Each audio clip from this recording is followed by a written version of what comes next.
Is it morning yet? Oh, yeah. And put the night owl first, we're in trouble.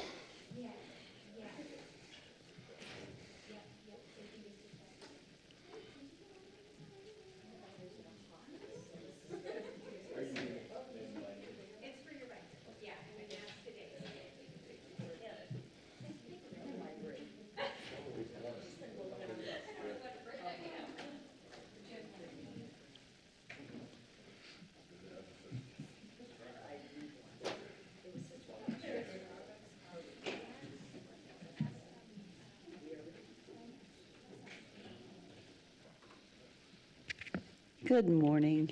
I think we're finally ready. Okay, so this is our workshop as we prepare for budget season, and we will start with roll call. Rodriguez. Here. Kingula. Here. Bills. Here. Reynolds. Haverfield. Yeah. Griffin. Here. 5 present, 1 absent. Okay, so today on the workshops, we just jump right into business, and today is internal services. So we have a full slate today. I think we have 1, 2, 3, I think it's 7 different presentations, about 10 minutes each. There is a lot to go over because of the various departments, and so we're just going to quickly move from one to the other. We start with Human Resources, Workforce Development. Peter, thank you for kicking us off this morning. Thank you, Mayor. Good morning, everyone. Dr. Peter McPherson, Director of Workforce Development and Human Resources. Nice to see all of you today. We're going to spend just a few minutes talking about HR specifically and workforce development. I want to just take a moment to kind of read our mission and overview in our department.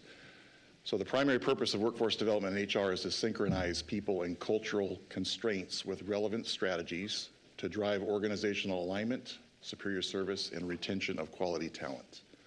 Our aim is to cultivate a candid, caring, and thriving customer service culture where every individual has opportunities to grow. And there are pictures of our wonderful team. Kudos to Michelle for helping us with the food back there. So thank you, Michelle. Appreciate that. Quick overview of our HR org chart. You can see there we've brought back our Director of Workforce Development position after several years, Mayor. And then where our various coordinators, manager, and HR BPs fit into that org chart. Tried to capture earlier this week some of the different principles that we live by in HR and workforce. And that text is kind of small, so hopefully you had a chance to look at your packet. If not, we can make that a little bigger for you in the future. But we came up with basically 13 different concepts or principles that we would like to try to present to our city employees and hopefully assist them as we move forward as a city specific to our workforce needs. And I'll just read the titles very quickly. You can see there we've got professional development, career advancement, employee engagement, skills assessment and training, collaboration and team building, work-life balance, performance management, compensation and benefits, effective communication, succession planning, workplace safety and well-being, compliance and policy development, and community engagement. And I would love to take the time, Mayor, at some point to talk further with council and leadership about maybe which of those do you think would be most important. I think that would be quite an interesting discussion. But since we have 10 minutes, we'll keep moving right along. We look back at this current year. We're obviously around halfway or a little more than halfway through our fiscal year. We look at some of our accomplishments that we've had in our department. We've had a number of trainings, starting with the LEAD training through our partnership with Northwest Nazarene University. A number of us have been part of that. We've also promoted our Candid Culture and DISC training, some supervisory skills training, in conjunction with some of our friends in Public Works, safety training and other training topics. We continue to do compensation analysis. We've done that a number of times. We'll continue that. Some improved retention rates, which I'll give you some data on that in just a moment. And then we're in the process of working with our IT friends as well as we modernize our HR and payroll system, moving to NeoGov. Some of our specific goals that support our 4 large overall city goals have to deal with, again, trainings and then also our retention. So you can see there our first goal, 100% of supervisors complete supervisory skills training. And then we've got 3 goals that are related to our retention and recruitment, 85% full-time employee retention, 65% part-time employee retention, and then we have 50 days or less on average to fill our open roles. So that's our target. This is kind of an interesting slide from a turnover retention data standpoint. Maybe this is my history background, but I like to look at big picture trends, analysis. So if you look at approximately the last 3.5 years across the city, you'll see fiscal year 22, 23, 24, and 25. You'll see full-time and part-time. And I'm just going to point out here a couple of kind of key indicators or data that I thought was interesting. So from full-time in 2022, our turnover ratio was 20%. That has dropped 23 to 13.5, 24 down to 5%, and as of now, fiscal year 25, we're in the high 4%, which is kind of interesting from a turnover standpoint. You can see the same with part-time, has primarily dropped over the last 3.5 years. Conversely, as you would expect, as the turnover rate has dropped, our retention rate has risen. And you can see there again the statistics. In 22, we were at 80%, 23, 80, and 85 or 86% to 95%, which is where we're at currently. And then again, similar trends with our part-time employees from a retention standpoint. And then we drilled down a little bit further just to see what were some of the reasons that employees gave us when they chose to leave employment here with the city of Nampa. Most of them have to do, as you would imagine, with pay and benefits from year to year. There's a slight variance in a couple of those, but primarily pay and benefits. Most importantly, in keeping with the mayor's directive, we are not asking for any additional personnel positions. Our budget is going to closely reflect last year's, perhaps maybe even come under last year's budget slightly on that. And Doug, correct me if I make any mistakes on that budget side. Thank I you. went quick, Mayor. Questions? You did go quick. Thank you. you so much. Yes. Are there any specific questions?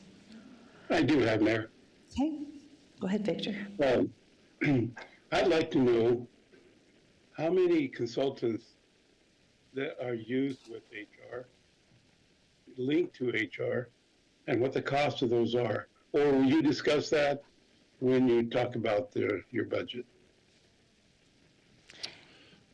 Mayor, Councilman Rodriguez, I don't know if I know the answer to that yet since I've been on the job about 2.5 weeks, but I can certainly find some of that information for you and get that to you. You can get, it's pretty minimal.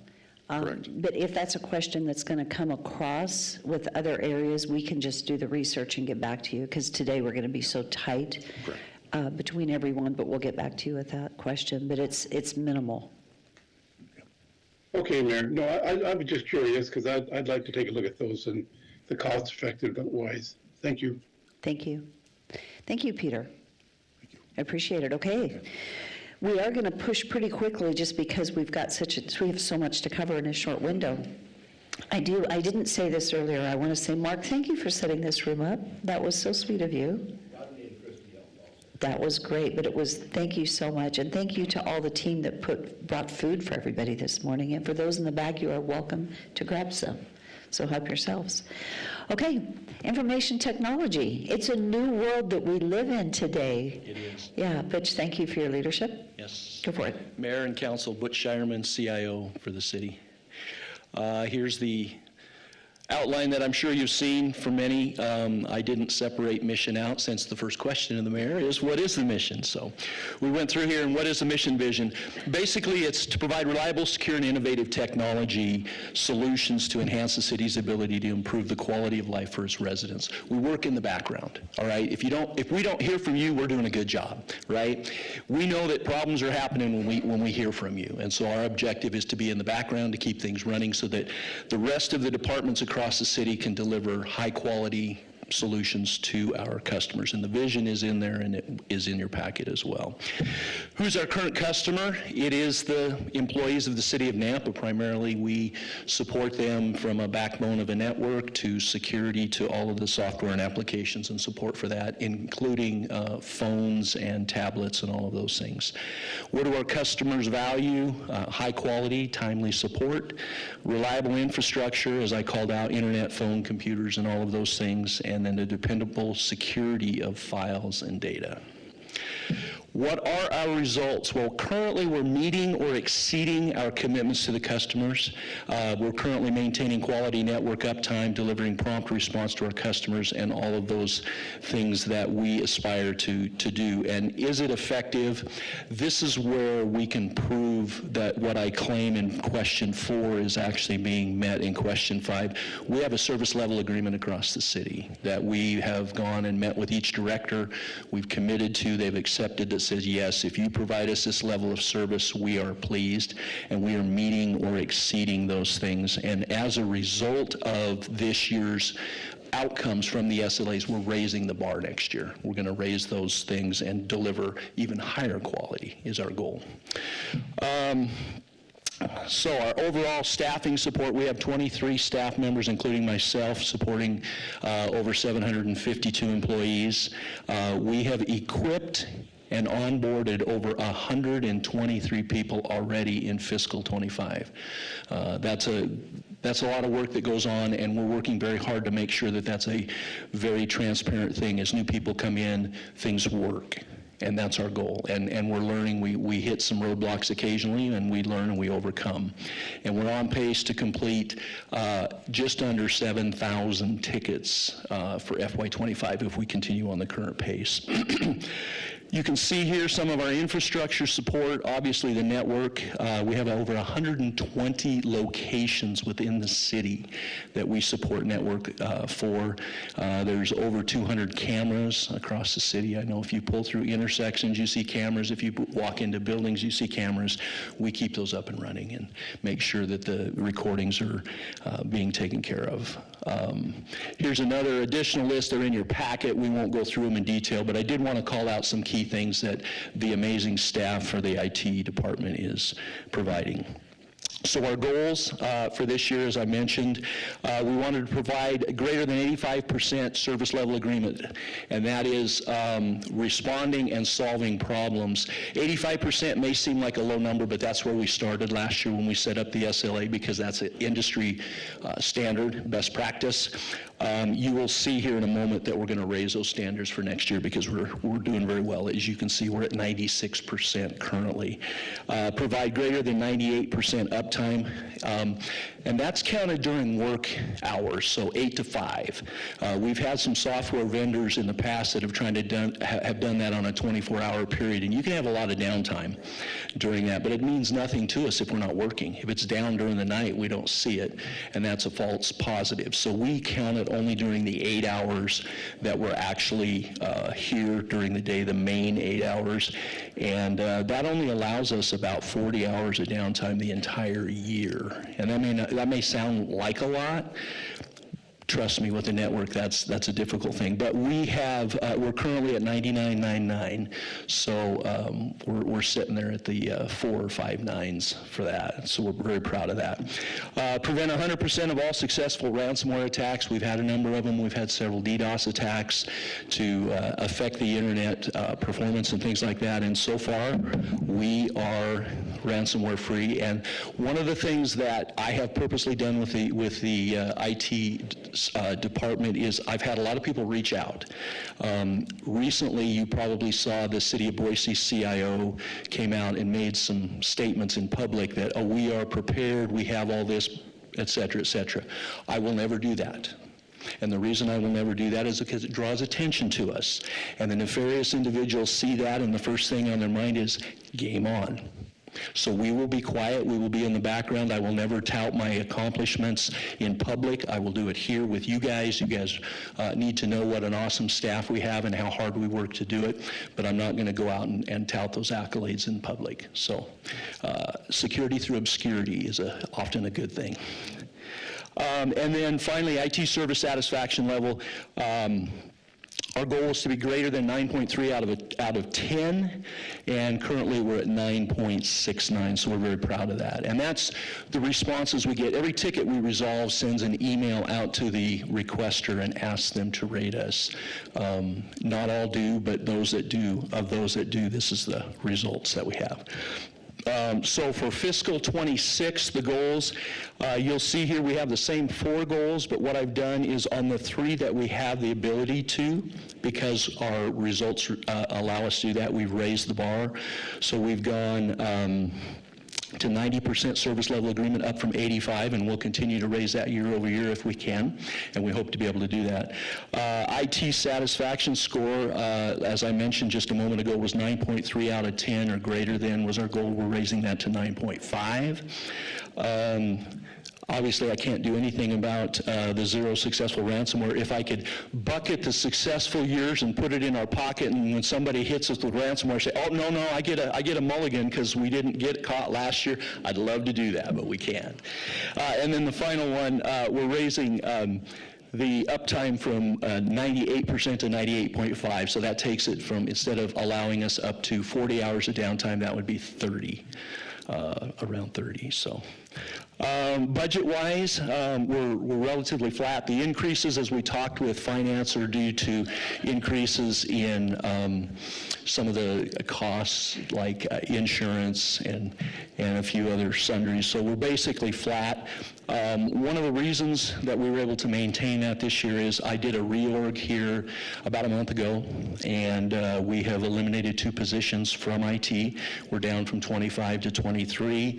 I was able to identify some efficiencies and reorg so that we could still meet the demands of the city with 2 less staff. So that's what we've done. And we are requesting no capital funds this year. The projects that we have in flight right now are more than enough to keep us occupied, and we want to make sure we're using the money wisely so we get all those things in the capital projects completed. So here's our revised new org structure. From the recent reorg, I'm proud to say we have 2 vacancies. One will be filled Monday with a new project manager coming in, and then we are posting for the business systems analyst position hopefully this week or the beginning of next week, and that has only been vacant for less than a month. This is our amazing staff, and there's a bunch of them out here in the audience behind us, and I want to brag on them for just a minute. All of the numbers that you saw that we're being successful in is because of them out there. It's not me. Trust me, they don't let me have the keys to the kingdom because I'd probably destroy it. They are the ones that accomplish all that, and I am so proud of what they've done, and we are fortunate to have a staff of the quality that we have. They're outstanding. Questions? Mayor, I have a question. Okay, go ahead. Thank you for your presentation. The quality of work that you guys provide is exceptional. I just wanted to say thank you for that. The question that I would have is, in today's world, obviously AI-assisted, as far as attacks, potential ransomware attacks, have you read or heard of anything as far as, is that on the increase because of AI? I have not seen any statistics that say we're seeing a rise. We're seeing it being used in attacks and things like that, but I haven't read any statistics that show that it's on a significant rise statistically at this point. Okay, thank you. Uh-huh. Yes, David. Mayor, just a comment. The technology's not been my strong suit the last few years, and I've appreciated very much the assistance from 2 or 3, and when we ask for help, your team has been very helpful. Thank you. And courteous and et cetera. So I just wanted to communicate. Thank you. great appreciation for what's being done. We appreciate that. I'll piggyback off of that. It's not David Bill's age. I also struggle with the technology and the dual authentication, and they help me every council meeting as well. So Thank very, you. very supportive. Well, I'm going to date myself with this final comment, but I've told my staff this when I started, and I continue to say that we're like the phone company, okay? And when I say that is, when you pick up the phone years ago, when there was a dial tone, how many times did you call the phone company and say, thank you for always having that dial tone? When did you contact them? When something was broke. I don't know what you're talking about. Right?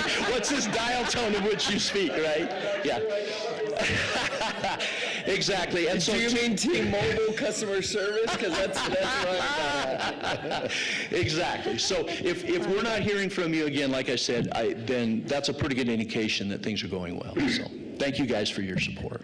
Thank Hey, you. Butch, some of these guys are too young to know what a dial tone is. I know, that's why I said I was dating myself when I said that. Butch, thank you. Great job. We really appreciate it. Shar, thank you for presenting on the clerks. Yeah. Our city clerk. I never realize how short I am until I come and have to move the microphone. Okay, I am Shar Tim, your city clerk, and this is our FY26 personnel and budget proposal. And this is the regular outline that everyone is following. So this is our mission and overview. Some people may not know that the city clerk, as well as the city treasurer and the city attorney, are statutorily required for every Idaho city to have. And the city clerk is mandated by state statute to serve as the official record keeper of the city. We do that by doing a legislative management for city council. We provide administrative and operational support for planning and zoning commission. We are the custodian of the city code, the ordinances, the resolutions, contracts, agreements, and proclamations. We also receive and process all the city claims that come through, and we manage and maintain the city cemetery deeds and interments. We also regulate and administer the city licenses and permits as they are stated in our city code, and we ensure city compliance with the Idaho Open Meeting Law and the Public Records Request Act. One thing that is not statutorily required is being a passport acceptance facility agency, and we do that because of the high need in our community.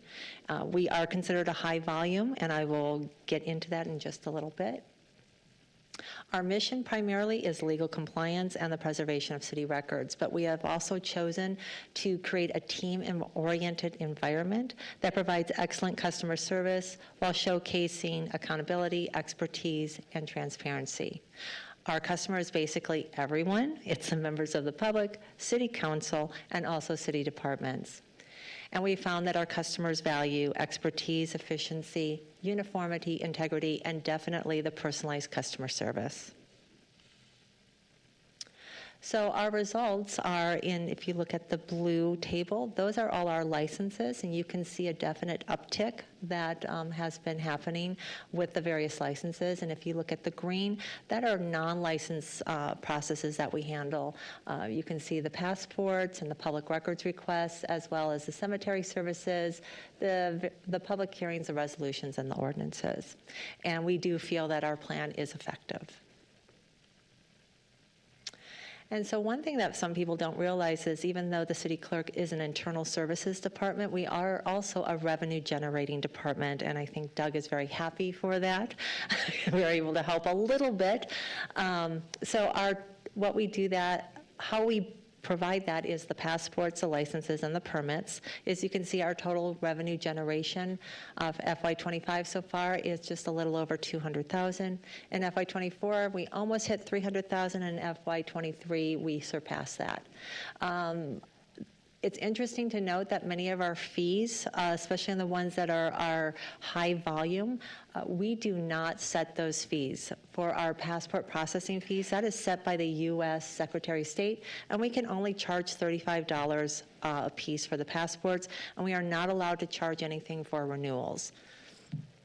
For alcohol-related fees, that is set by the Idaho State Liquor Division. The lowest is about $20, that's for a catering permit, and the highest is $812.50, and that is for a full liquor license. So for our new passports, so far in FY25, we have brought in 120,000 as of April 30th.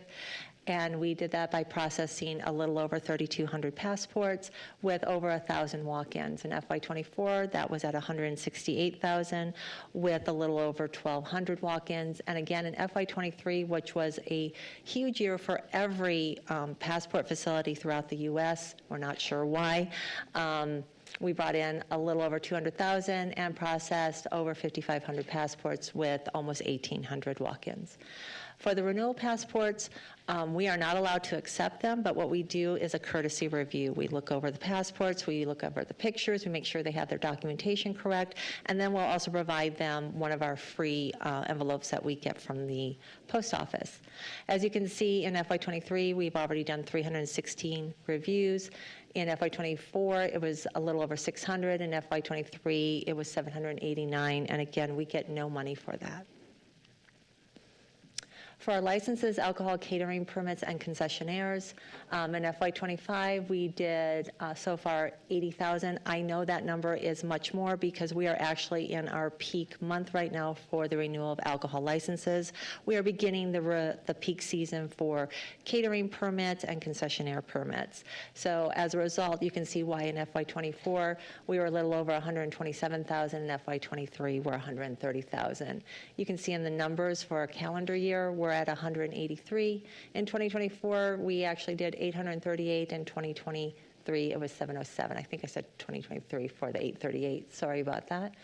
But you can see in that blue table, there is a definite uptick on all of the licenses and permits that we're processing.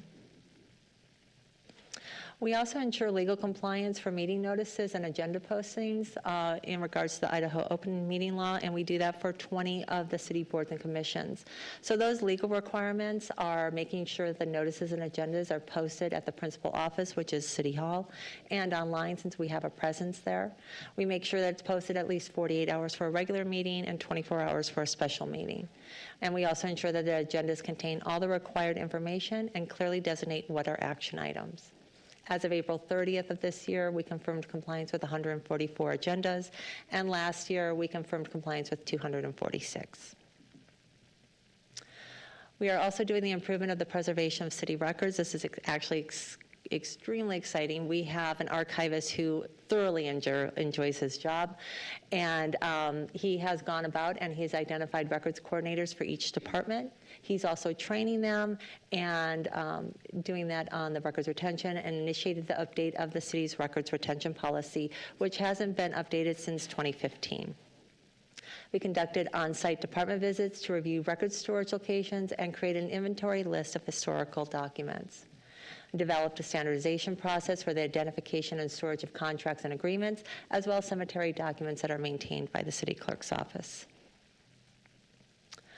For our goals for creating economic opportunity, we are hoping to achieve a ratio of 85% scheduled visits versus 15% walk-ins. As you saw in a previous slide, we get a lot of walk-ins. It's very disruptive, and many people, they want to have that appointment. So we are anticipating in hopefully next month, we're going to start doubling up those appointments and shortening our walk-ins. And we also want to achieve an 100 passports processed per week. Since January 2025, that weekly average range has been between 92 and 146. I put the 92 in because it happened one time. Everything else is more near the 146. I just want to be accurate. So for excellence in city government, one thing that we have been wanting to do is participate in a licensing and permitting software system. We have been working with IT. Both of us have had challenges over the last couple years with staff retention and losing people right at critical parts. We are hoping to have that licensing and permitting software system in place for all of our licenses and permits by the end of the year. We also are wanting to achieve 100% regulatory compliance with the Idaho Open Meeting Law, the public records request, and the city's records retention policy. And we have been doing that. We are not asking for any additional personnel. And this is our organizational chart. That's a picture of my team. I do want to point out that as you can see, we do a lot of things in the city clerk's office, but we have a very small team. And if it wasn't for their expertise, their knowledge, their willingness to learn and be a true team player, every single one of them, this would be a very, very difficult job to do with such a small team. I do want to note that we currently do have one vacancy that happened late last week, and that is the deputy city clerk. Because of that, our organizational chart is actually just a little bit different because we changed the reporting structure. At the mayor's request this year, we look at efficiency. So when we had an open position, one, we verified that yes, we still need that position, but what can we do to make it more efficient? What we realized is that we had 6 people reporting to a director, and that's not very efficient when it comes to being a customer-facing department and all of the items that we're doing, as well as providing support for the mayor's office. So as a result, we are actually going to elevate our deputy city clerk from a lead to a supervisor, and they are going to be supervising staff to ensure that the workflow is more smooth and it'll be more efficient for not just the staff, but also for the customers. And that's all I have. Shar, really good job. Thank you for all the statistics. That was so informative. Council, do you have any questions? Mayor, I have a question. Yes. Shar, thank you for your presentation. Personal question. Is your office able to process renewals, passport renewals for elected officials? We have been doing the, when you say elected officials. Local. So local. So first of all, we don't process the renewals. We can look at it as a courtesy review. But as far as for elected officials, so for example, for brand new passports, I made the mayor go to someplace else, and I actually am having to go to another facility as well because I'm the boss and the boss's boss can't go to my staff. So city council renewals would need to go back to the county? No, what you can do is you can do it online, you can do it by mail, but you can also come to our office and we'll take a look at it and we'll provide you the envelope as well. Okay, thank you. You're welcome. Thank you so much. Appreciate it. Clay, facilities. Move this back up. Just kidding. Not today. Well, good morning. Thank you. I'm going to start this morning with facilities. Clay Long, Director of Public Works Business Administration, and facilities is one of the teams that I get the opportunity to help lead. I just want to start by saying what a great staff we have on the facilities team. And last fall was a significant restructure, so I'll speak to that a little bit, but that collaboration and partnership with Public Works as a whole with facilities, I think, has made a great improvement in what we are able to accomplish. Just like everyone else's presentation, we're going to start with mission, and we've revised this a little bit to just be more succinct, but our goal is to provide exceptional customer service and stewardship of city-owned facilities. And we do that in a lot of different ways, but that is our mission. Here's our org chart. Again, as part of the restructure, the facilities team moved into Public Works. This has allowed us to really leverage the expertise and content knowledge from the Public Works side of the house on our projects, on inspections, you name it. They have a much larger team with great caliber staff, and being able to leverage that, I think, has improved our ability to complete projects. Our 5 questions, again, I already did the mission, but that exceptional customer service and stewardship. Our customer is the City of Nampa staff, and then really anyone who frequents our buildings or facilities. What does our customer value? Well, timeliness, quality service. Obviously, budget is a very important piece of that. Results are to maintain and be on time, to be on budget, and to make sure that customers are satisfied with the results. And is our plan effective? Well, we continue to refine our processes based on any feedback or input we get. And we work to maintain our efforts on meeting the needs of our customers. For goals for FY25, there's 4 that I'm going to show and give some statistics. You will notice there's a couple changes in your printed paper, and Kim told me she would make me go missing if I made her reprint them, so you just might want to cross and change these out. But focusing on excellence in city government, and this is one we're going to focus on and better define. We want to focus on the deferred maintenance of planned versus unplanned, because projects happen all the time where someone gets a grant or something comes up, a change that we really cannot plan for. So we're going to focus on the maintenance and deferred maintenance part of things to make sure we're doing a good job with projections and that we're keeping the buildings and facilities in line. The customer experience, our team frequently, and it's one of my favorite parts of getting to go and walk through buildings and see what the teams are doing, whether it be with contractors that the team's working with on projects or our staff internally, we constantly get great feedback on the work that's being done and the level of service that's provided. And then finally, our employee retention. Our goal is 90%, and we're at 94% right now for the year. So I think that also speaks value to how our team appreciates and what they enjoy doing, especially knowing there was such a significant restructure. To incorporate that into that number, I think, just says that our team is very committed to what they do.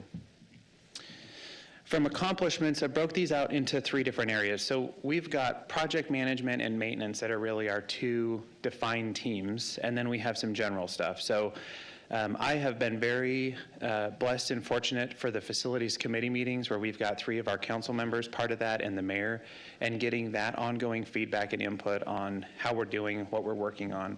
And I think that's helped the team a lot to have those infrequent touch bases and conversations. As I mentioned, the restructure, and then looking at insourcing and our staffing.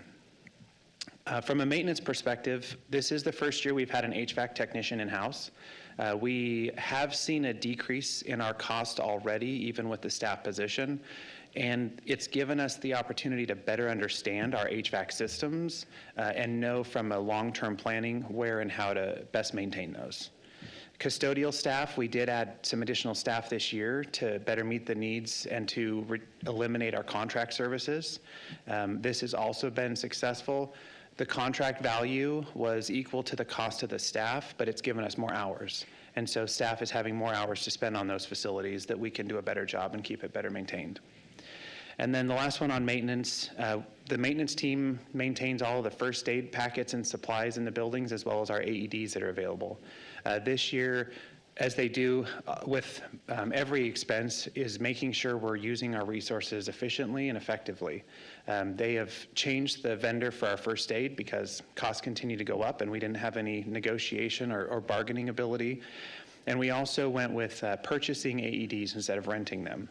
And we anticipate that'll be almost a $30,000 savings over a 5-year period. From a project management perspective, we have 75 projects that are currently going. Some of these large being $5 million, some of them being small down to a $30,000 project and everything in between. But this includes our tenant improvement projects, power services, and then general maintenance. For FY26, a couple things that we're going to bring forward. We are going to request the ability to begin and utilize a facilities condition assessment.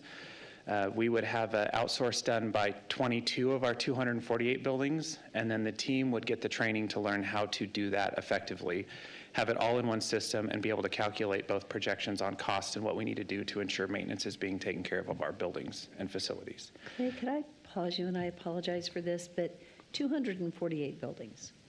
Could you explain that? Because that sounds like ridiculous, but what is considered a building?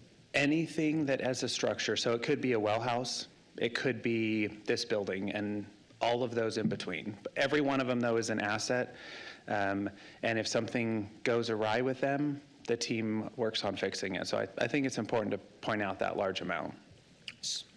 Just piggybacking off of that, how many of those are employee-occupied buildings? So you say in a well house, clearly nobody's in there, that's an office space. How many office buildings or physical locations where people work from do we have? That's a great question. I can get that and get it back to you. Thank you.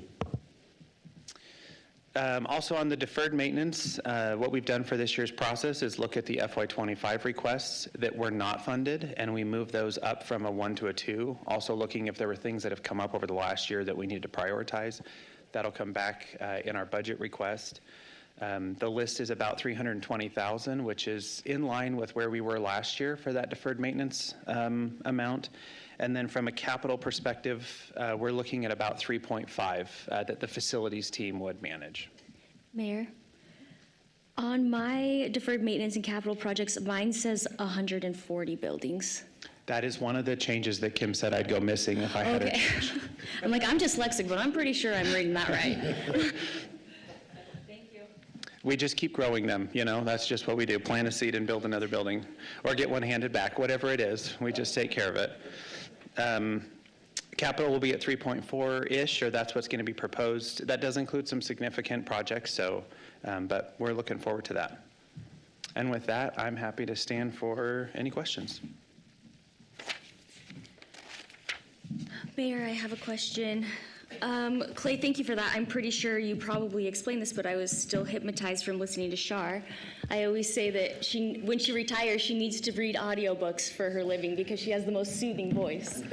But on your org charts, you've got two here. I'm assuming is the first one on 42, is that an old and then you have the new? No, the first one is just the larger, so my responsibilities include the Public Works Administration, which is all the blue, and the green is the facilities. So when I was here to kick off these workshops, we talked about the blue side of things, and then today facilities is the green. Okay, gotcha. Thank you. Thank you. Are there any other questions? Okay, seeing none, Clay's going to walk us through the mayor's office, and I appreciate that. So you're going to hear from Clay today on this one. And then, you know, we did not put legal on as a presentation, but I would like to give an opportunity as you finish ours, because I think we're doing okay on time, for any questions regarding legal, and then you can just also address that. I'd love to ask the you. questions as well. Well, thank you.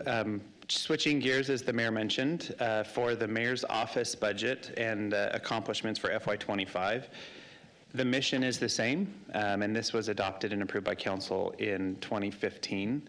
And this really focuses on being open and transparent, economic opportunity, investing in our infrastructure, and operating effectively and efficiently. As the mayor mentioned, legal is not on this org chart. It will be a separate section in the budget book, so in alignment with all the other sections and areas, there's that separate area that don't include all of the mayor's direct reports on this. But as far as Mayor Office Central, this is the team. And online with our 5 questions, well, what is our mission? To be a safe and healthy community where people prosper. And how do we do that, and who do we focus on? The mayor's office focuses and serves the entire community, from businesses to citizens, also the employees of the city of Nampa, as well as the city council. I think it's also important to note that an additional large responsibility is the organizations that are within the community that provide and help us have a safe and healthy community where people prosper. What is our customer value? Dependable service, affordable costs, transparency and integrity, and a safe and friendly work environment. Continuing on, and I will say kudos to Amy for the survey and the information that gets collected and captured over the years. But we continue to see growth in the response on people being happy and satisfied with what's going on, which is evident by almost a 0.5% increase from 23 to 24 in that report. From accomplishments, there are several slides on accomplishments, so I'm just going to highlight a couple of them, but I do encourage you to take a few minutes to read through them because there's a lot of success that's happening. But we're going to kick off with the Second Citizens Academy, which I had the opportunity to attend a few times. I know council had an opportunity to be there as well, but it's a great opportunity for the citizens to better understand how our community runs and how the city provides the services it does. New this year were the 3 community connections, the outreach events that were hosted in the different areas that allowed folks to come in and ask direct questions and get direct input from to council and the mayor. We continue to focus on the Healthy Impact Coalition, the Opioid Settlement Advisory Group. We actually just met this week, I think it was, which could have been either yesterday or Monday. So, that was a great group of individuals. Listening to the impact and the stories that those funds are having on those that are being served, I think is just another highlight. We'll continue with the cultural and the community and cultural advisory group focused around IH2C and making sure that we continue to align those efforts to the goals of that facility. Citizen engagement, annual legislative meetings, and then continuing to track progress on our citywide goals.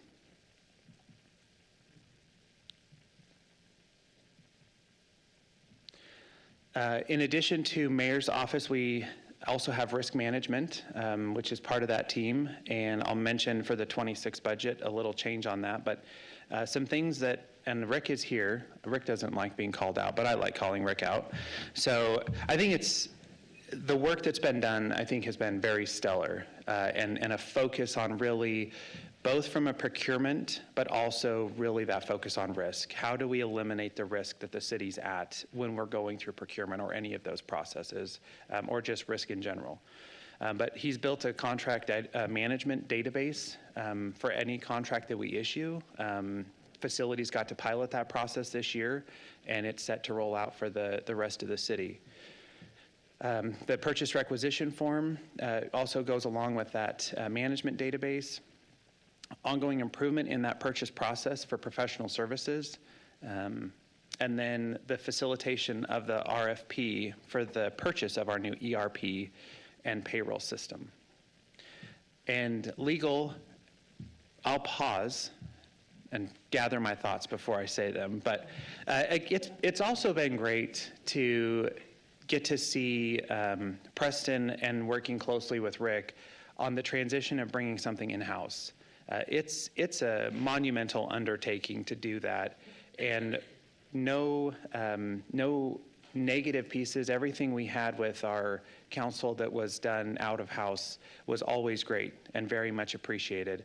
But bringing it in-house has definitely allowed us the opportunity to be more efficient, enhance that level of service to the departments, better access, and I think where we are today, even just looking back a few months ago, is just a completely different environment on the legal team and the service that's provided to the city and the staff, which also allows for that expedited turnaround time and the prioritization of the work log. So much work I know ahead, but at the same time, considering how far we've already gotten is pretty impressive.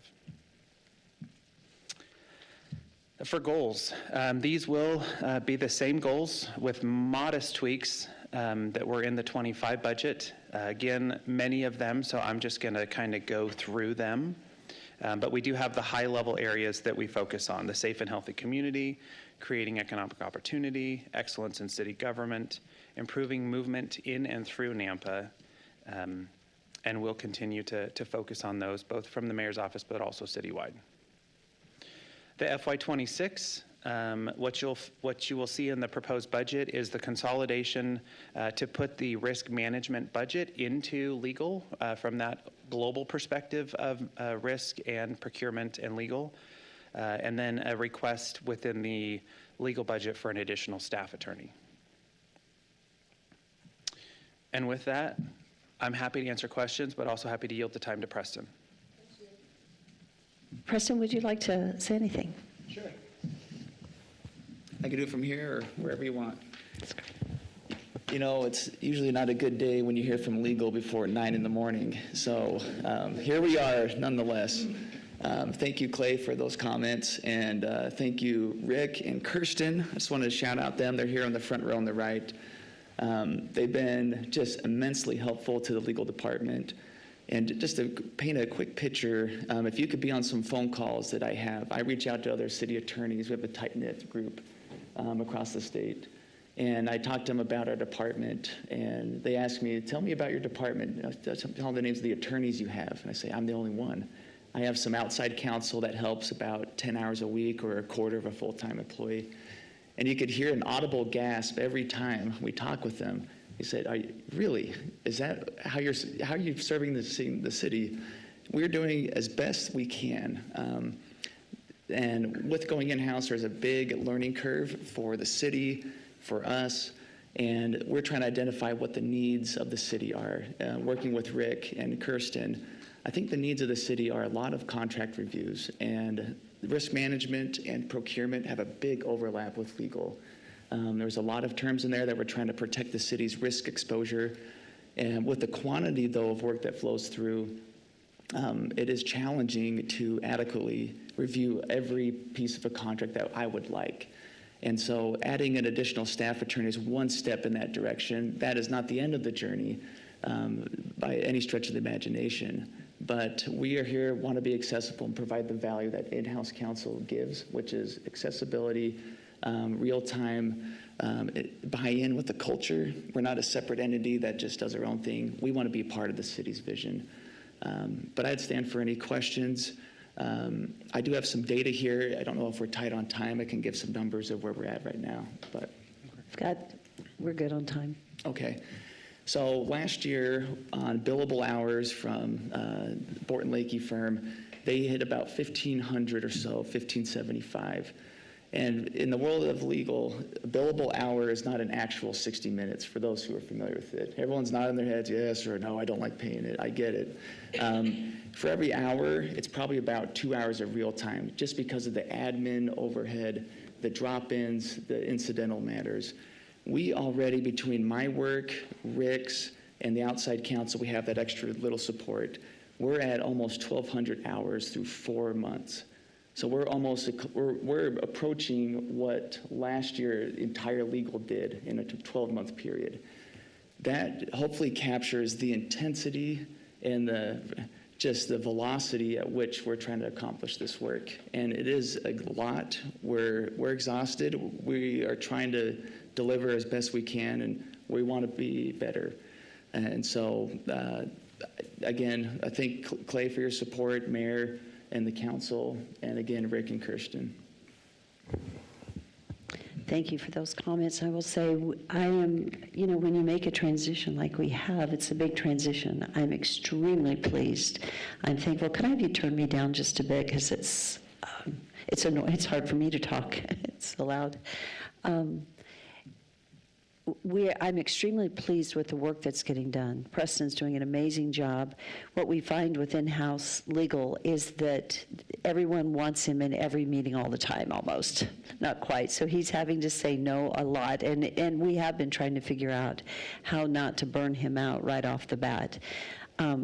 I do firmly believe that we are in need of another attorney, just a staff attorney to come in and support, to move those contracts through. So you will be seeing that in the budget. It will reduce some of our external legal costs, but it will not eliminate it, because there is still a lot of work to be done. But I think it would be a wise investment for the city. So the only other change, right now we're working within the budget with our outsourced legal, with our in-house legal, and the paralegal is currently within the budget. When we moved Rick over to the legal budget, because risk management and legal really do work together, that again is not an increase, so we're currently within budget. With our current legal budget, we're just going to be asking for one additional, which will be an additional cost. So are there any questions on, and good job, Clay. Thank you. It was so nice to sit and listen. Good job. Are there any questions on the mayor's office or legal? Okay, well, I tell you what, team, you guys moved through so fast this morning.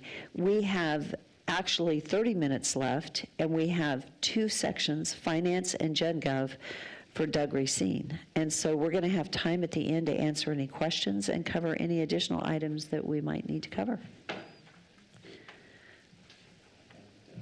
Yeah.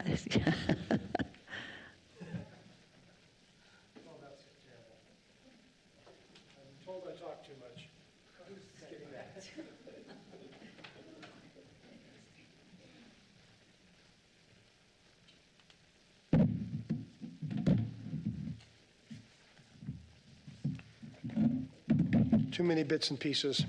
So, Mayor and Council, first of all, thank you for coming and listening for the last, how many weeks is this, 6, 7 weeks of budgetary talk and departmental information. We have, in the past, when I first started here, this type of communication wasn't the norm. And the only communication we would have would really be when we'd bring the budget to the council in the workshops. And Mayor recognized that, you know, there was a flaw there that needed to be mended in order to improve the communication, the transparency, and sharing the information so that council could make the decision. So finance, I'll tell you a little bit more about it in a second. This is most of my finance team, everybody except payroll. The payroll department was not available for this picture, but you notice how everybody relaxed except for the guy on the end. I look like I'm stiff like a board there. And everybody else is relaxed and enjoying the picture. So we've got, on the end, you've got Chris Boaz out there, and you see him once. You don't see Diana Belder very much. She's fantastic. She's over there. She's hiding back there in the corner there. She's the assistant to Michelle, our controller, and she does a fantastic job. I asked her today, and I said, well, are you ever going to tell me, no, I can't do something? And she said, no, I won't. She'll always say she can get something done. So she's fantastic. And then there's Chris Boaz. He's Acker, right, there's Chris's. I don't know if you've ever watched those shows like CIS and NCIS. They've always got one tech guy that can do magical things. That's Chris. Seriously magical things. And then Michelle Camper, our controller, fantastic job. I'm going to come back to her in a second with the dialogue. She's done some really great work. Vanessa, who was the admin and now is AP, and Leslie, who has grown so well into the budget role, and she wears the face that I wear now. It's always, so it's getting to the budget, and then Sandy, who works with AP with Vanessa, and then, of course, the stiff as a board guy. Okay, onward. Now, let's see. So, vision. I really want and hope that as I progress and as the finance team builds relationships, that what we end up with is each department understands how to make sound, consistent financial decisions based on facts, not just based on a good emotional thought. And we're getting there. Every time you watch some of Jeff Barnes' presentations, he's bringing more facts to the information. You watch each individual department, they're bringing the facts needed to make a decision. In fact, that's my goal. What I will share my opinion with you on what I think needs to happen financially, but my goal is to bring the facts to the council for you to make the final decision. That's your job. And with the mayor's guidance, we look at data in a way that helps us try and take the emotional content out and say, okay, regardless of what we want to do, what can we do and what should we do? The mission, though, the mission is simple, and I've said this several times. I consider my mission to safeguard the city's financial assets and to secure its long-term future. That's it. You can't boil it down any more basic than that. And all the times when I challenge the departments or provide information to council, and all the departments will tell you, myself and Leslie, our finance team, we do challenge them very, very frequently. Sometimes they consider us that necessary evil, but that's our job, to push back on budgets and push back and find the right process. With the primary objective to provide financial guidance and effective financial leadership, fact-based information, and common sense policies. And I find that if we develop processes based on facts, you get good results, or at least understandable results. Now, one of the things that I did in here, and I apologize for this, I left out my accomplishment slide, so I'm just going to read that to you. I put it in the deck, and somehow it dropped out as I set the deck in for inclusion in the deck here. So the accomplishments, this is coming back to Michelle. I think it's, Michelle, you tell me if I'm wrong here, Certificate of Achievement for Excellence in Financial Reporting. Is it 44 years in a row? Right now, 44 years in a row, and Michelle's been responsible for how many of those? At least 15? 17 years of getting, this is from the GFOA, the Certificate of Excellence. That is consistency, that's accuracy, that's transparency. You don't get that by just following up and waking up in the morning. And the budget team is trying hard to catch up. We have, for the second year in a row, received the Distinguished Budget Presentation Award from GFOA. They have a very rigorous requirement of what should be included in a municipal budget, and we've the second year on that one. We have a skilled, effective, and proactive finance team. We do not wait for problems to come to us. We try and identify the problems and solve them. We have strong departmental relationships, and we have a conservative financial budget and planning approach, very conservative. Last year and this year, the five-year CWP, the first time we've used that in our budgeting process, and that's important for you as counselors, because in the past, and this is one of my challenges, is we tend to look at, because our legal authority to spend is 1 year, we tend to look at the spend from 1 year's perspective, and we don't consider what's going to happen next year, the year after, the year down the road, because we're legally constrained to that 1 year.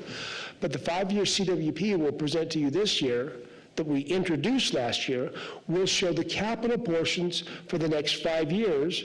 Now, you're only approving the current year, but you can see what the impact will be 5 years out, and so you can make those, you're better able to make those long-term decisions, and that's critical.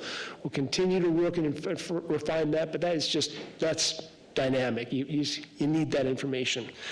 And at the suggestion of one of my staff, I put one accomplishment in it, that for the first year in 4 or 5 years, the CFO has not caught a terminal-like illness. Last year at this time, I was in the hospital with an infection. I was there for a week. My arm was swollen inside. 2 years before that was COVID. I call it the whisper years, where I had to whisper. I lost my voice for a month. I learned 2 things from that. One, when you whisper, people tend to whisper back. It's really creepy. You don't have to, but they whisper back at you. And then you know this all, that Alexa has a whisper mode, and if you whisper at it will whisper back to you. So weird things you just didn't know about. All right, let's get back on track here. So the organization, we have 13 staff in the finance team.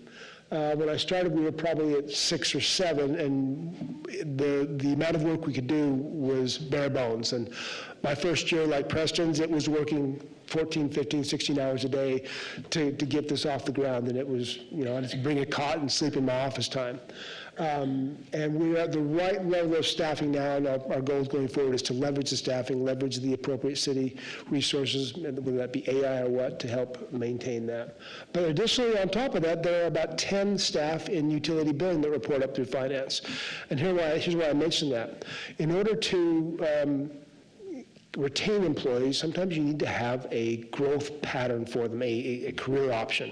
So we're bringing the utility billing people in where possible and engaging them in the finance services to do 2 things: give them an extended career path and leverage our resources to avoid having to hire additional people. What is our mission? We already talked about that one. Who are our customers? We support everybody. We contact with everybody in the department. The council are our customers. The public is our customer. There's hardly anybody that isn't the finances customers. We cover everything from accounts payable to payroll to grants compliance reporting to the auditors, state transparency, and citizens. So there isn't anybody that is not a customer of the finance department. And it's pretty clear. What is our customer value? What do you value? Transparency, accuracy, the ability to understand the numbers presented in a way that actually makes sense, and they're not just a series of eye charts. And the results, well, keep in mind that we have to work with GASB, the Governmental Accounting Standards Board, and then GAP, Generally Accepted Accounting Principles, and the GFOA. We have guidance from all sorts of agencies that want to tell us what to do, and the Treasury Department for ARPA, and on and on and on. So we're trying to meld that into a way that makes sense, and sometimes those create conflicting issues. But GASB has done a couple of things in the last couple of years, and GAP as well, that have caused challenges to us and private businesses. They require that all software is essentially capitalized. So if we buy a software program that used to be an operating cost, we now have to go through a very complex method of tracking and capitalizing that in our financial statements, as along with all leases. You used to rent a copy machine. It's considered an operating lease. No, now you own it, only you don't buy it. You just have to do behind-the-scenes accounting to capitalize that and make sure your balance sheet is recorded correctly. It doesn't have that much impact on a city. For a corporation, it does, but still we have a lot of challenges. But is our plan effective? Yeah, it is, but what's effective this year may not be effective next year. We need to keep adapting and changing, and that continual change is really critical to us, because, and I come from the concept with Albertsons, 20 years there, where you had to have this attitude of continual improvement, and if you didn't have continual improvement, you were going backwards. And so everything got reviewed. Some of you heard of Six Sigma. Well, that was a process Albertsons rolled out, and that was challenging. But if we don't constantly look for the next best thing, we're going to get tripped up. So, let's see. Doug, can I ask you a question? Certainly. Okay, sorry, Mayor, I forgot you were there. I read the annual report and the result from Ida Bailey audit. And on page 25, it talks about the governmental activities charges for the services, and it throws a lot of numbers out. Yeah. So it gives the impression, and I do believe that we are in a great position right now with our funds, with our transferees, and how we're doing financially. But it paints a different picture when we hear you speaking, saying that our budgets have to be tighter than they were last year. Yeah. So it makes me wonder, maybe this is the right time, but I just want to get with you or get with your staff and say, explain this page to me and explain where we're really at. Because I'm thinking if we have all this $50 million in there, that we ought to be able to use it. Let's get together and talk about that. But keep in mind one thing, Council and Councilor Rodriguez, the financial position of the city is a snapshot in time. If you look at the balance sheet and you look at that statement, that is where we're at that moment in time. It generally does not give any directional guidance of where we are going in the future. So I like to take the snapshot in time and then say, now what that means today is we're here, but tomorrow we could be here or we'll be there based on the trends. So you have to leverage both sides, but certainly let's get together and talk about that. Okay, well, good. Well, I figured it was a moment-to-moment situation, but the numbers are just mind-boggling, but okay, thank you, Mayor. They are. Now, a couple of things here. We're going into the goals, but I also want to make a comment here. This is kind of blurring the lines between finance and Gen Gov, but we've talked a lot about the ability of growth to pay for growth, and I don't want to get too deep into the weeds here, so let's make a quick comment to kind of prime the pump, so to speak. If I look at my finance budget, and we controlled it pretty good, last year my finance budget total expenses were $1,610,000. That was last year. The proposed budget for FY26 is $1,672,000. So I've gone up $62,000 in my budget. That seems like a relatively reasonable number. My operational costs went down a little bit, and so the increase is all due to labor and benefits. And I'll come back to the benefits piece in just a minute, but that $62,000 is about a 3.8% increase in general gov, so think about that. We control our operating expenses. The only increases I passed through, no new staff, were wage increases and the health care cost increases, that's it.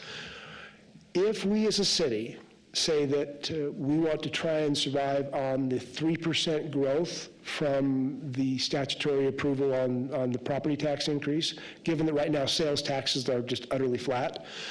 If we want to say we want to survive on that 3%, and my controlled growth is 3.8%, we'll have some challenges. Now, the new construction is bridging that gap, even though there's a debate on how much it's paying for.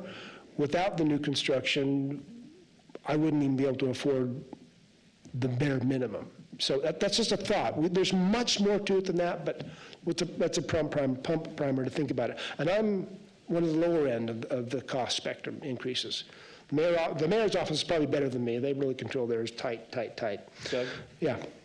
Just curious, and I go to question number 3. I know we had received the October 2024 report for the P cards. Yeah.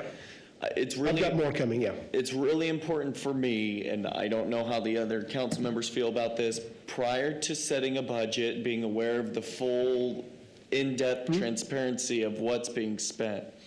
I know in that October report, it was $104,000 or $105,000 spent on P cards just for that specific month. I appreciate the reduction of P card usage because then it eliminates any possibility for unseen, I know everything is seen, but unseen or unplanned for transacting. What we're doing there on that one is, it's been paused just for a moment while I go through the budget process, but there is a program with Wells Fargo that you can change the P card process to a virtual P card process for those people who buy online stuff, like if you're going to buy like travel costs or anything online. And that virtual P card process has the same type of approval capacity that the accounts payable does. So we can take with the little P cards, add an approval process in, and control that. And we're also going to be reducing limits on the P cards. But the virtual card will help us control things and give an additional layer of approval before items are submitted. But the P card is only one element. If we have a, just for council approval, that if that is for a month is $100,000, and I don't recall exactly what it was, keep in mind that 1 week's accounts payable can be $3 million. So put that in perspective. You know, and the accounts payable is shared with the council. So the accounts payable is by far the significant amount, and there's just this little amount. But we agree to transparency and providing the information for council to look at because that's part of your job. So no problem there. Just say something though. The P cards are within the budget. Yeah. And so what's extremely important is the council approves the budget as a whole, and we have to stay within the budget. Yes. And so the P card usage is all part of the budget, that's approved part of the budget, that's part of, usually, well, we've kind of shifted some of the P card, but travel is usually P card, and travel goes through travel approvals. Right. We were doing some office supply purchases. We're trying to consolidate that into one location. So it is approved through the budget, and we stay within our budget, so there shouldn't be a budget variance. I will say, the P card thing happened with Tyler. Yep. When I first came into office, we had a whole different system, and at that time, the finance director, through the Tyler system, and that implementation shifted to P cards, and candidly, it isn't something I was at all pleased with. In some ways, it helps us function easier, and that's necessary for travel. And when Doug talks about limiting a P card, again, you can't use a P card if it's not budgeted. You have to have it. We prefer a PO, but it's certainly it's a lot of work to go through the PO process before the purchases. And so that's what we're trying to look at is how do we make sure we're approving before purchase, but we do not. Unless I'm not aware of it, we stay within our budgets. No, we do. And we watch the budgets. Finance meets with each department quarterly to see if we're within our budget. If finance, I don't see some of the financial transactions, but finance is watching them. Right. If they see a financial transaction that they're concerned about. But this happened as part of the Tyler system. That has been the nemesis for 8 years. It's unfortunate, but we are looking to correct it, but it's kind of major. What I didn't finish saying, though, was when Doug's capping a P card, sometimes we're getting P cards that get compromised, credit cards, which that's what that is, and it just has to do with the nefarious players, right, as Butch mentioned. Every week I get a notice from Wells Fargo, this card has been fraud detected. Right, on a regular basis. The reason those limits are there is because then they can't, if somebody got hold of a card, they can't charge it past a certain limit. So our goal is to keep that limit low. If someone has to increase it for a specific reason, if it's a trip or something, then My staff just ran a report for me probably a week ago about the usage levels of P cards to help me determine how far I can reduce the P cards. Because if somebody is traveling and they don't need it when they're not traveling, I can reduce their limit to $500. And then in a day, and then if they're traveling, we can bump it up to what their needs for travel are. So that's certainly a flexible option for us. And I think, just from my perspective, and I appreciate the approach of the high level budgets, our council's supposed to approve the budget overall, and then the administrative side will go in and do their work. That's great and important. What I got from even the first report in October was it gave me an opportunity to see, okay, we approved the budget at large. If there is scaling back needed and time in tight financial times, what can we look at? I'm going to name one transaction, and I saw video games listed for the library for distribution. If that's proper taxpayer usage, great, we can discuss that as council of maybe we should look at scaling back, because what is proper usage of taxpayer dollars? Is it to fund video games to stock a library shelf? I don't know that, but I would have never seen that without the P card. Yeah, I won't go down that path because personally, I am a book freak. I mean, I have got so many books. My wife has told me to get rid of them because they're heavy when you start accumulating books. I love books. I love libraries. I love the smell of a library. But I think they provide a service to people, and you can look in and justify that. I believe sometimes they provide a service to people who otherwise couldn't have access to that. So it depends on the games they're buying, but yeah. And I'm not targeting libraries specifically on this issue. I flagged it. I didn't come prepared because I didn't know we were specifically going to discuss this today. I looked at that Excel, and I have questions I'm going to come talk to the finance team about prior to. But if there's a tightening of the belt needing to happen in discussions we're going to have tomorrow, in future discussions of other organizations. I'm glad you mentioned tighten the belt, because it has a presupposition that we actually had a belt loose to begin with. And that is not, in no way am I painting that picture, and I would be very, very But that's why we work on the continuous control. Continuous improvement. We don't have a loose belt to begin with. If we find an issue, we try and fix it. But overall, we've done some analysis with the Canyon County, and the amount of money we have not spent is staggering as compared to what we could have spent. And it's more detail over years. And we're talking multiple millions of dollars over years. In 3 years, it could be as much as $19 million of accumulated spending that we did not spend, we did not tax for, that we could have. So from a conservative standpoint, we've done a dang good job. Now, and the problem is now, and you think you should go back to, we're about out of time. I'm going to wrap up. Mayor's looking at me. Let's move on, because those are good points, but maybe not the intent of this meeting. On the tightening of the belt, I think we're a size 32 waist right now. Yeah. But we might need to tighten that belt to get us to fit in a 30, and that's why I think we have a lot of wiggle room. A lot of it depends on what the economy does, but you're correct. We always want to watch that. So, just very briefly, operational budget accuracy of 95, we're currently at 93. That means that the operational costs outside of, and that includes labor, 93%. That's not bad. Where we're really struggling is the capital, and the capital is a very significant variation, and that causes the biggest challenge in our budgetary sweeps. Let me talk a little about some of the general budget changes and issues going into general gov for the next year. Engineering department. This is going to cause variations in the profit and loss statement, not the profit, in the financials.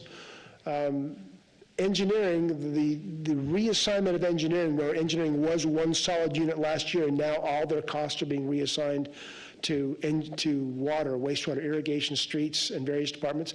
It's going to cause some labor to spike in the streets and the water and the wastewater departments as we get rid of that. And so you'll see that as we present it, but that causes this variation, not an increase, but a variation.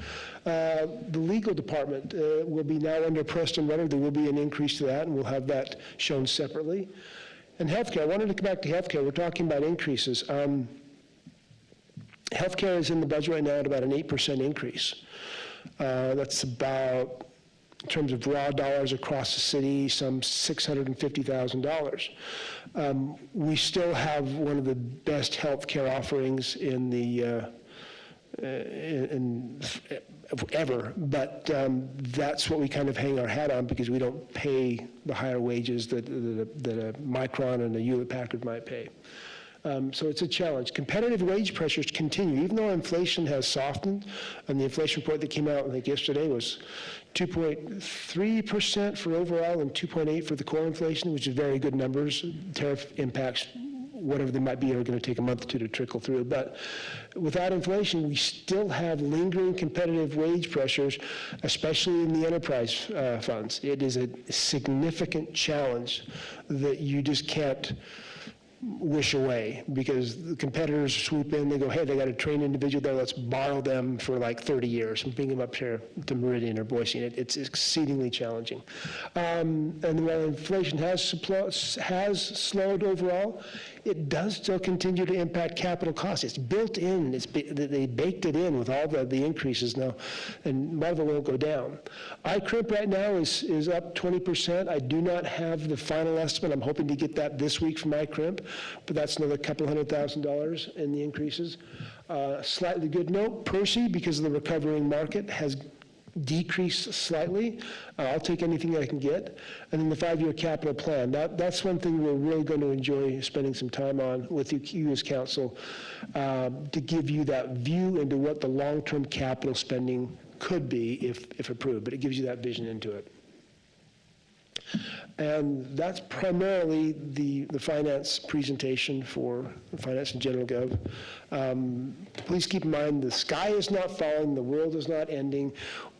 I have done budgets for almost 30 years now, and I've never had a year where I don't have some surprise, some challenge, and we always find a way through it. But my hope and goal is that as we as the finance department provide you with enough information, you can make good long-term decisions that help set us up for the future, and that's really my goal. Thank you. Thank you, Doug. And thank you, I'll go to you next. So tomorrow morning, we have our council workshop, that is the monthly workshop. We'll be discussing two things, the VRT. Mm-hmm. The other second part of that is animal control. That is the next significant change in GenGov. And so we'll have a presentation tomorrow and discussion, but it's massive.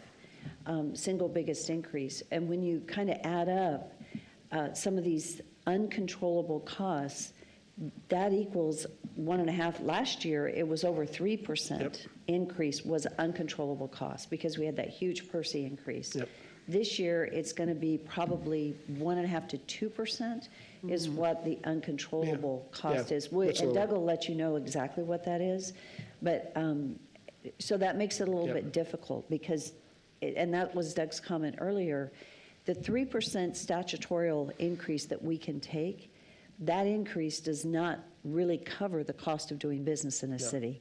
So we could not run a city long-term without new construction, which has changed significantly. But David.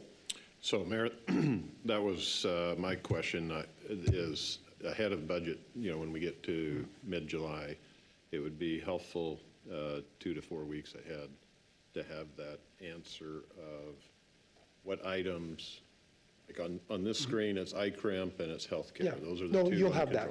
You will have so that. that we can see how much of the budget increase is outside of our control. And I will definitely break that down for you. That's part of my executive summary. I like to get that information out. I call it cause of change. If I started with the budget of $290 million last year and I end up with a budget this year of $310 million, I want to have a cause of change to say, why did I go from 290 to 310? And that will be part of the budget book. Yeah, I think it's important for us to be able to continue to see that. Yeah, exactly.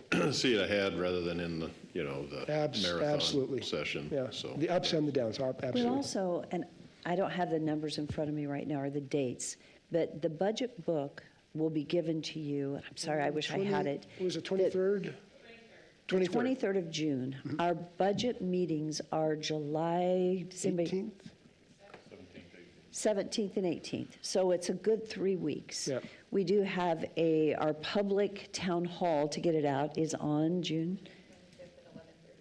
25th, 11:30 here to where we'll have a town hall. And the reason for that town hall is that it's recorded, it's online. All of these workshops that we've done are online and pushed out to the citizens. So we had two goals when we do these workshops. This is part of the budget process. It reduces our budget days. It gives council and the public the opportunity to review the very high-level general information and also to call out any significant differences that we have coming. Yep. The other thing, and this is just a reminder for council, we'll go over capital at our June workshop. So the reason we keep our budget workshops tight is because there's a whole lot of work that gets done before we ever get into those budgets. So this piece, which we've done, I think, 7 weeks of this, We do have another Wednesday coming, and that has to do with some CDBG information that has to come forward, which isn't part of this workshop process. But it's extremely important, one, to get this high-level review, but then when you get the budget book, I do want to talk to council about how you want to schedule meetings with staff so that a lot of the questions are answered. You have meetings with staff to answer any questions that you have before we get into our budget meetings. And we're hoping, I believe, with Chris Boaz's work, that we'll be able to, on the, I think it's June 12th, the capital meeting, to give the capital budget to them. Will we have that time, Chris? Yeah. So the capital budget will be even earlier, give you a chance to really scrub through that and look through it. And then, as the mayor suggests, if there are questions. Doug, I have a couple more questions, just regarding what David Bills had said on the full spectrum, being able to see the cost breakdown of the uncontrollable. If we could also highlight areas that are within our control, that if there is somewhere that we do need to cut, that it is cuttable. And when I say this, healthcare increase at 8% is clearly uncontrollable. Yep. This isn't a popular opinion, but VRT is controllable, something that we can eliminate from the budget. I would like to see that, because if we have to make hard decisions, it's going to be easier for you and for all of us to say, you know, it's not popular, it's unfortunate, but this is something in our control that we can. From an absolute strict financial standpoint, almost everything is controllable. Thank you. But at a cost. And that's fine. Let's say, for instance, I didn't like the healthcare cost, so I wanted to shift the burden to employees. And what's the cost there? Well, the cost is we've struggled for years to make our pay and benefits competitive with our neighbors, and to reduce the employee, to increase employee retention. So let's say we say, we're not going to do that. We're going to make all the employees pay that increase, you know, and their premiums double. Okay, you can do that. We could do that. The effect on employment long-term would probably be pretty devastating to us, because all the employees would go, I'm going to Meridian. So what I mean is, you can't control them, but recognize there is a cost to many of the controls. And the people making the decisions, and I'm sorry to say this, sometimes the people making the decisions aren't the ones that have to bear the burden of that cost change. And I hope just with this example, if there's any staff watching, at least from this councilman's perspective, that is, I have zero intention, again, of causing an increase. We did it last year. I hope to not do it again while I'm on council. Frankly, I think that's the only perk that we have at this point, and we need to see that as an asset. So just to clarify. Okay. Any other questions? One thing that I'm sitting here thinking, I'll say it very quickly. When we put together a budget, you can do a budget one of two ways. I've done budgets for many, many, many years. And most people want to do a budget and have a lot of fluff in it, because then it's easier. They've got a little wiggle room and they don't have to worry. It is stressful to put together a budget that's really, really tight. What we asked last year was operationally to have a reduction of 5% even when costs went up. This year, we've asked everybody to stay at zero, even though costs went up. So what we've been going through the last couple of years is we've been cutting and cutting, and we're trying to get any fluff out of it. So we could come to council, and I think about this. This is a very transparent comment. We could come to council and leave fluff in there so you guys felt like you had something to cut out. We're not doing that. We're bringing to you a budget that is a tight budget, that we don't leave fluff in. But if you guys, this is a psychological thing, and I am just sharing it candidly, because you can look at it two ways. Do we let the council, do we leave stuff in so you guys had something to take out so you feel better? Or do we bring to you the tightest budget we can, that is a well thought out budget that we've given considerable thought to, that doesn't have wiggle room in it?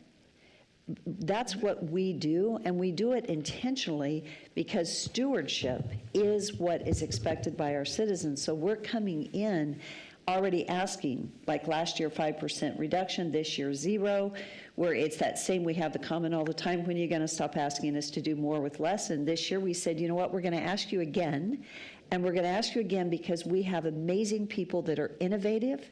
We talk about truth, we talk about transparency, we talk about stewardship, we talk about innovation, and ways that we can serve our citizens and be the best. So that's our daily life every day here. So when we come in with a tight budget, there are a couple places, and tomorrow is the meeting where we're going to hear those. But just so you know, I'm sitting here thinking through all this as we put it together. Which way do we go, right? And just the balance that we struggle with, and I'll show this graph again when we do the budget, how we've been tightening that gap between budget and actuals. Every year we're getting closer and closer because we're streamlining and reducing. But and the reality is the budget is our legal authority to spend. If we cut the budget too tight and then you overspend, we're in trouble. So, and I prefer not to get into trouble. So you have to factor that into the decision-making process, that if you make it too tight and we're unable to meet that, we're going to be coming back for you for an amendment, or possibly overspend and then be in trouble with the auditors, and we don't want that. Mayor, just for a quick comment, I think these budget meetings every Wednesday have made it completely clear to me that our staff is cutting out the fluff. I think there have been areas that I have seen outside of these budget meetings, and I've brought one up multiple times, is VRT, frankly. The Humane Society is going to be very tough to stomach. I think we have a lot of tough decisions ahead of us, but the staff back here and our directors have done exactly what you said. They're cutting out the fluff. And so I appreciate that. So as a councilman, I'm not coming in with a scalpel to say, I just got to show that we're going to cut. So if you bring me fluff, I'm going to cut it. No, frankly, at the end of the day, I'm going to say, what's the taxable impact of our decision? How does that look and reflect on the taxpayer? Are we seeing an increase or a decrease? Are we staying net zero? I like net zero. Let's do all that we can to maintain net zero. The increase is where I have a tough time. Frankly, the decrease at this point, I think we need to be wise in what we're cutting. And if we're doing a decrease, that's going to have an impact somewhere else where we could maintain zero. But that's at least a bigger, higher level, difficult decision to say at a microscopic level as well. So I apologize. And I will say, council may see something that we missed. That's why you're here. And we appreciate that, because when you work on something really, really closely, it could be that there's something that you guys see that we missed. And I do want to say one thing. I have so appreciated this council and the tremendous work that gets done. You guys lean in and help in so many ways, and it's benefited us as a city in a very positive way because of the due diligence that's happened. So I really, really appreciate it. So it's not to say we could have missed something. Hopefully we don't, because I would be embarrassed if we did, but we try not to, but we appreciate the outside look too. And we have citizens that have outside looks that catch things, and it's like, thank you, right? It used to be intimidating to me, but it's appreciative. So did you have a comment, David? And Natalie? Basically, been shared, and as far as the short answer, build a fluff and then give us a chance to cut it back. Absolutely not. Good. We need to be sincere. We need to have a trust factor. We got to know that numbers are real. Anytime the other approach is used, it just creates a great deal of distrust and angst and so forth. Yeah. So we're working on it. I appreciate that, and so Thank you. And Natalie? Just one final comment. Where we do build in a operational reserve, we call that out and tell you why it's there and what its purpose is. There are a couple places where we do that for strategic reasons, in the hopes that we reserve an amount that we do not want to spend, but we reserve it in case it need to be spent, but it would only be spent based on council's approval. So we do that in a couple places, and we call that out so you know where it's at. I just want to say, I think that this discussion here is the reason why city government is so important. It's the closest form of government to the people, and we sit in these seats in a very different level than the legislators, where they want to have the big fat, I'm going to make the cut. That's not necessarily what we're doing. We want to be able to listen to our staff, to have good, solid numbers. We don't need to, at the end of the day, have a check mark next to our name that we cut fluff. We want to have the integrity at the end of the day, knowing that we heard the discussions, we listened to the staff, we know what the issues are, what the budget is, and we're putting a good, solid stamp and a vote on what they have told us they need, and we know that we did a transparent process. So I don't want fluff, I don't want games, I want solid numbers, I want facts. I want to hear, and we have heard, what the needs are, and we'll make decisions based on that. Thank you for those. Thank you for those comments. I appreciate it because that's exactly what we bring forward, is just the best budget we can.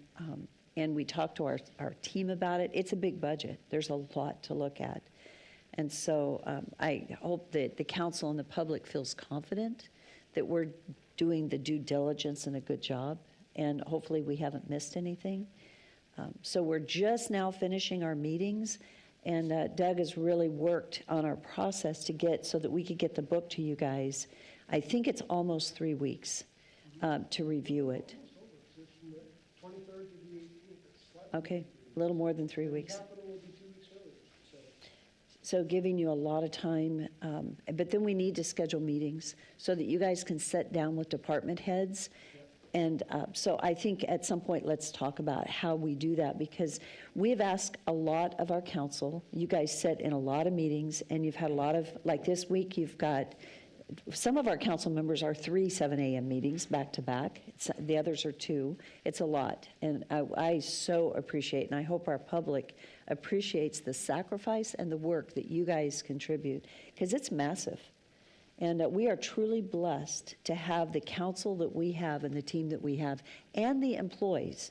I have to say, I'm so proud of our employees. We have an incredible team here that's leading our city and that's working hard every day. So I appreciate it. And at that, are there any other questions? Nothing. Okay, meeting adjourned.